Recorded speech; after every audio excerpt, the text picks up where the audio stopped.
खींचो न कमानों को न तलवार निकालो, जब तोप मुकाबिल हो तो अखबार निकालो। अकबर इलाहाबादी की ये लाइनें अपने आप में आज की परिस्थितियों को बयां कर रही हैं। 4 PM के नेशनल चैनल को बैन कर दिया गया सिर्फ इसलिए क्योंकि हम सवाल पूछते हैं, हम सवाल उठाते हैं, हम आपसे बड़े देशभक्त हैं। लेकिन भारतीय जनता पार्टी के नेताओं को लगता है कि सारी देशभक्ति उन्हीं के अंदर भरी हुई है और बाकी जो भी उन पर सवाल खड़ा करे वो देशद्रोही है। लेकिन ऐसा सच नहीं है दोस्तों, और अगर ऐसा सच होता तो पूरा देश क्या 4 PM के साथ खड़ा हो जाता? क्या तमाम बड़े नेता, तमाम बड़े पत्रकार 4 PM का समर्थन करते? शायद नहीं करते अगर हम गलत होते। मैं आपको सिलसिलेवार तरीके से कई लोगों के ट्वीट्स दिखाता हूं, कई लोगों की बातें जो उन्होंने कही हैं इस पूरे प्रकरण को लेकर उन्हें बताता हूं, तब आप शायद समझ पाएं कि 4 PM ने क्या कमाया है। सिर्फ आजाद पत्रकारिता के दम पर इस देश में किस तरह से अपनी जगह बनाई है, जरा इन ट्वीट्स के जरिए देखिए। अखिलेश यादव जो समाजवादी पार्टी के मुखिया हैं, उत्तर प्रदेश के पूर्व मुख्यमंत्री रह चुके हैं, वो क्या लिखते हैं? वो लिखते हैं 4 PM की रेस में थे, उन्होंने 4 PM को बंद करवा दिया है।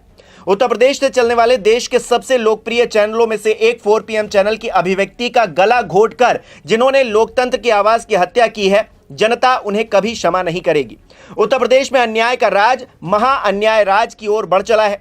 एक सफल चैनल के रूप में जो प्रत्यक्ष अप्रत्यक्ष रूप से सैकड़ों हजारों को रोजगार के अवसर दे रहा था, उस चैनल को बंद करके भाजपा को भला क्या मिलेगा?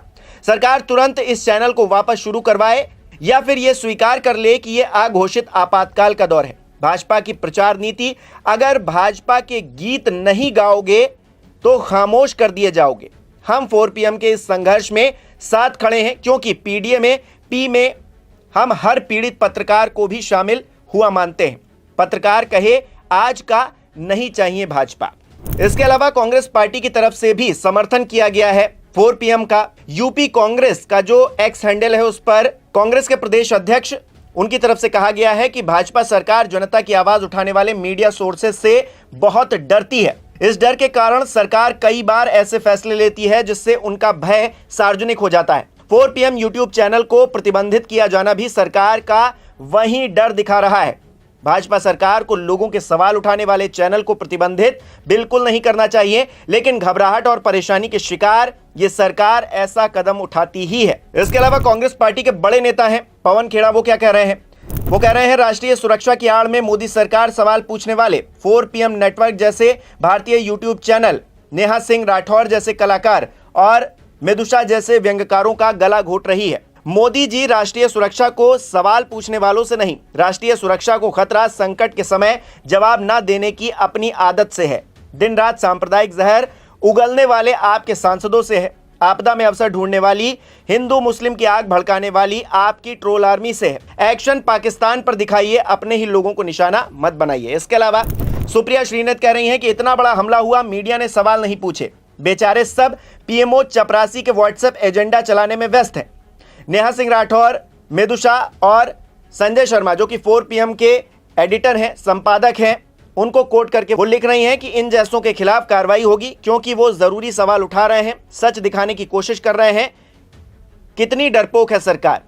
इसी तरह से प्रशांत कुमार को देखिए, वो भी अपनी बात लिख रहे हैं कि 4 PM has been number 1 channel in the news category for over 1.5 years, यानी कि 1.5 साल से न्यूज कैटेगरी में नंबर 1 चैनल है और उसको बैन कर दिया गया है। इस बात की जानकारी वो एक्स पर दे रहे हैं। संजय सिंह जो कि आम आदमी पार्टी के सांसद हैं, वो लिख रहे हैं कि मोदी को लड़ना था, पाकिस्तान से लड़ रहे हैं देश में यूट्यूब चैनल चलाने वाले संजय शर्मा से। मोदी जी इतना मत घबराओ, लोकतंत्र में आलोचना सुनना सीखो। गुरदीप सिंह सप्पल जो कि कांग्रेस के ही नेता हैं, वो लिख रहे हैं पता चला कि आज सुबह 4 PM का यूट्यूब चैनल भारत सरकार के निर्देश पर बंद कर दिया गया। संजय शर्मा की पत्रकारिता सरकारों को आईना दिखाती है, बस यही बात मोदी सरकार को नागवार गुजरती है। पहलगाम में आतंकी हमले के बाद कांग्रेस अध्यक्ष मल्लिकार्जुन खड़गे जी और लोकसभा में नेता राहुल गांधी जी समेत पूरे विपक्ष ने सरकार को किसी भी कार्यवाही में साथ देने का विश्वास दिलाया था।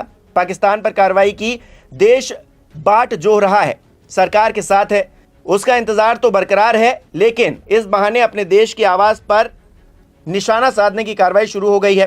पहले नेहा सिंह राठौर, मेदुषा और अब संजय शर्मा निशाने पर आ गए हैं, सिर्फ इसलिए कि वो सवाल पूछते हैं। सवालों से डरने वाली सरकार निडर नहीं होती। ये कार्रवाई हर हाल में रद्द होनी चाहिए। स्वरा भास्कर भी इस बारे में अपना स्टैंड रख रही हैं और कह रही हैं कि स्टैंड स्ट्रांग। मेदुषा, नेहा सिंह राठौर, संजय शर्मा और 4 PM who have had FIRs filed against them and or channels suspensions for asking relevant questions about the Pahalgam terror attack. Like how could a security failure of the scale take places? वो question mark लगा रही हैं। इसके अलावा कुमकुम बेनीवाल जो कि स्वतंत्र पत्रकार अब बन गई हैं, वो लिख रही हैं कि अगर किसी वीडियो से दिक्कत थी तो नोटिस भेजा जा सकता था। संपादक संजय शर्मा जरूर जवाब देते लेकिन चैनल बंद नहीं होना चाहिए। मैं 4 PM के साथ हूं, ऐसा कुमकुम बेनीवाल लिख रही हैं। भड़ास फॉर मीडिया ने भी छापा है। नेशनल डिजिटल चैनल 4 PM को सरकार ने बंद करवा दिया, इस बारे में हेडलाइन लगाई है। रोहिणी सिंह वो भी लिख रही हैं इस पूरे विषय पर। संजय शर्मा के ट्वीट को उन्होंने रीट्वीट करके लिखा है कि भाजपा के ट्रोल कश्मीर में तैनात अधिकारियों की गोपनीय जानकारी सार्वजनिक कर रहे हैं, जिससे उनकी भलाई और राष्ट्रीय सुरक्षा खतरे में पड़ रही है। भाजपा सरकार बकवास कर रही है, जिससे राष्ट्रीय हित को और नुकसान पहुंच रहा है, लेकिन सरकार पत्रकारों और उनसे जवाबदेही मांगने वालों पर ध्यान केंद्रित कर रही है। डॉक्टर राकेश पाठक ये भी एक चैनल चलाते हैं, ये लिख रहे हैं कि सरकार ने 4 PM चैनल को बंद करवा दिया। समानांतर मीडिया पर सरकार का कहर बढ़ता जा रहा है। आज सरकार के आदेश पर हमारे अनुज समान मित्र संजय शर्मा का 4 PM नेशनल चैनल बंद करवा दिया गया। इस चैनल के 70 लाख से ज्यादा सब्सक्राइबर थे। संजय शर्मा ने चैनल बंद होने की सूचना साझा करते हुए बताया कि सरकार ने नेशनल सिक्योरिटी का हवाला देकर चैनल बंद करवाया है। हमारी मांग है कि 4 PM चैनल पर लगा प्रतिबंध अविलंब हटाया जाए। हम सरकार के इस कदम की कड़ी निंदा करते हैं। अशोक वानखेड़े वो भी एक पत्रकार है, वरिष्ठ पत्रकार है, वो क्या लिख रहे हैं? संजय शर्मा का 4 PM यूट्यूब चैनल भारत सरकार के आदेश से बंद करवाया गया है। ये अघोषित आपातकाल है, अभिव्यक्ति की आजादी पर हमला है, प्राकृतिक न्याय के सिद्धांत को कुचलना है। मैं इसका निषेध करता हूं, यानी कि इसका विरोध करता हूं। देश के बड़े पत्रकार हैं, वरिष्ठ पत्रकार हैं रवीश कुमार, उन्होंने भी एक वीडियो बनाया है और 4 PM का समर्थन किया है। पुण्य प्रसून वाजपेयी वो भी इस मामले पर अपना पक्ष रख रहे हैं और कह रहे हैं कि 4 PM के साथ जो हुआ है वो ठीक नहीं हुआ। सरकार कहीं ना कहीं सवालों से बचती हुई दिखाई दे रही है। इसी तरह से तमाम और भी पत्रकार हैं और भी नेता हैं। मैंने सबका क्योंकि जिक्र नहीं किया है, कुछ चंद नेताओं का जिक्र किया है, चंद पत्रकारों का जिक्र किया है। आप जाएंगे एक्स हैंडल पर तो देखेंगे कि तमाम पत्रकार और तमाम लोग इस घटना को लेकर अपनी आवाज बुलंद कर रहे हैं, जैसा कि 4 PM करता आया है। न्यूज लॉन्ड्री भी उन्हीं में से एक है, उसने भी इस खबर को छापा और कहीं ना कहीं यह बताने की कोशिश की कि जो हो रहा है वो सही नहीं हो रहा है। 4 PM अपनी आवाज को बुलंद करता रहेगा, चाहे कुछ भी हो जाए। एक चैनल को सस्पेंड किया है, हमारे और भी प्लेटफॉर्म्स हैं। मैं आपसे दरख्वास्त करूंगा कि उन चैनल्स को सब्सक्राइब करिए और जब तक हमारा नेशनल चैनल वापस नहीं आ जाता है, आप लोगों की आवाज फिर से हम अपने बाकी चैनल्स पर उठाते रहेंगे। उसमें कोई भी कोताही हम नहीं बरतेंगे। सरकार जुल्म करेगी, हम उस जुल्म को सहेंगे, लेकिन हमारी कलम रुकने वाली नहीं है।